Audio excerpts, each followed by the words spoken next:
महाराष्ट्र से बड़ी खबर है, मुंबई से खबर है जिसमें बेटे के बदले बेटे वाला फॉर्मूला खास तौर पर अपनाया जा रहा है। बदले की आग दिख रही है और इस बार उद्धव ठाकरे के इस प्लान से मुंबई में खलबली मच गई है। ठाकरे ने खुलेआम चेतावनी दे दी है, जिसके बाद महाराष्ट्र की सियासत में नया बवाल है। कहा जा रहा है कि आदित्य ठाकरे को बचाने का यह आखिरी चांस है, आखिरी दम है और इसके बाद बवाल तय है, हंगामा भी तय है। बड़े प्लान की यहाँ पर पूरी तस्वीर साफ नजर आ रही है, तो दिखाते हैं, बताते हैं आपको क्या है पूरा बेटे के बदले बेटे वाला प्लान, कैसे दे दी खुलेआम चेतावनी, सब कुछ आपको दिखाएंगे। आप इस वीडियो को शेयर करें, कमेंट बॉक्स में अपनी राय जरूर दें।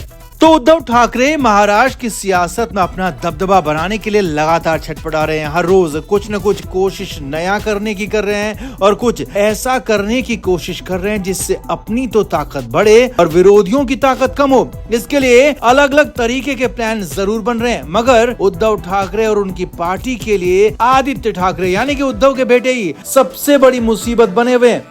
आदित्य ठाकरे के पुराने कारनामे और इस बीच हो रहे नए कारनामे लगातार उद्धव ठाकरे और उनकी पार्टी शिवसेना यूबीटी के लिए मुश्किलें बढ़ा रहे हैं, बना रहे हैं। अब इसी को काटने के लिए, इसी का हल निकालने के लिए उद्धव ठाकरे ने बड़ा प्लान बनाया और ये प्लान है बेटे के बदले बेटे वाला। और हमला इस बार सीधे महाराष्ट्र के मुख्यमंत्री एकनाथ शिंदे पर है। अब पूरी कहानी समझिए। उद्धव ठाकरे 13 जनवरी की तारीख तय कर चुके हैं और तय किया गया है कि वो 13 जनवरी को कल्याण के दौरे पर जाएंगे और कल्याण में शिव सैनिकों से मिलेंगे, पार्टी को एकजुट करेंगे। और सबसे बड़ी बात जो उद्धव ठाकरे ने कही है वो यही है कि हर हाल में कल्याण लोकसभा सीट को जीतना उनके एजेंडे में है।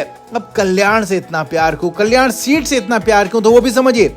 कल्याण सीट पर महाराष्ट्र के सीएम एकनाथ शिंदे के बेटे श्रीकांत शिंदे सांसद हैं और यही वो वजह है। जी हाँ, उद्धव ठाकरे हर हाल में कल्याण सीट पर श्रीकांत शिंदे यानी कि एकनाथ शिंदे के बेटे को हराना चाहते हैं और इसीलिए 13 जनवरी से कल्याण दौरे का ऐलान किया है। आगे देखिए, कहानी सिर्फ इतनी नहीं है। कल्याण सीट पर शिवसेना यूबीटी के उद्धव ठाकरे के साथ ही बीजेपी और राज ठाकरे वाली मनसे की भी नजर है। जी हाँ, ये तीनों ही पार्टियां कल्याण सीट पर सांसद का चुनाव जीतना चाहती है। बीजेपी भले ही एकनाथ शिंदे के साथ गठबंधन में हो, लेकिन 2024 के चुनाव में कल्याण सीट पर अपना प्रत्याशी लड़ाना चाहती है और ये मुश्किल एकनाथ शिंदे के लिए बनी हुई है। और ऊपर से उद्धव ठाकरे एकनाथ शिंदे के बेटे को हराने के लिए जी जान से जुड़ गए हैं और इसके बाद मनसे प्रमुख राज ठाकरे भी कल्याण में डेरा डाल चुके हैं। लिहाजा एकनाथ शिंदे के लिए कल्याण सीट पर ट्रिपल अटैक हो रहा है। 3 तरीके से, 3 जगह से यहाँ पर हमला हो रहा है और कल्याण सीट पर चुनाव से पहले ही बचाना मुश्किल हो रहा है। और किसी तरह सीट पर चुनाव लड़ने में सफल रहे तो चुनाव में सीट बचाना भी मुश्किल होने वाला है। और ये सब कुछ हुआ है उद्धव ठाकरे के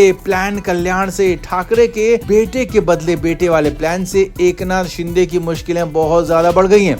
सूत्रों के मुताबिक जब से आदित्य ठाकरे के खिलाफ बीजेपी और शिंदे गुट के हमले तेज हुए हैं और तब से उद्धव ठाकरे इसकी काट खोज रहे थे। कल्याण भी उनके टारगेट में था और फाइनली अब दांव खेल दिया गया है और बेटे के बदले बेटे प्लान को 13 जनवरी से एक्टिवेट किया जा रहा है। और उद्धव ठाकरे को पूरी उम्मीद है कि कुछ हो या फिर ना हो, लेकिन हाँ, कल्याण में वो एकनाथ शिंदे के बेटे को चुनाव हरा देंगे और एकनाथ शिंदे को यहीं से बड़ी वाली पटकनी देंगे। हालांकि ऐसा होगा या नहीं होगा ये अभी भविष्य के गर्त में, लेकिन हाँ, उद्धव ठाकरे ने दावे बड़े कर दिए हैं। तो आपको क्या लगता है, आपका क्या मानना है? उद्धव ठाकरे का बेटे के बदले बेटे वाला प्लान कितना सटीक है और क्या इस बार एकनाथ शिंदे को पटकनी दे पाएंगे? कमेंट बॉक्स में आप जरूर से जरूर बताएं, वीडियो को शेयर भी करें।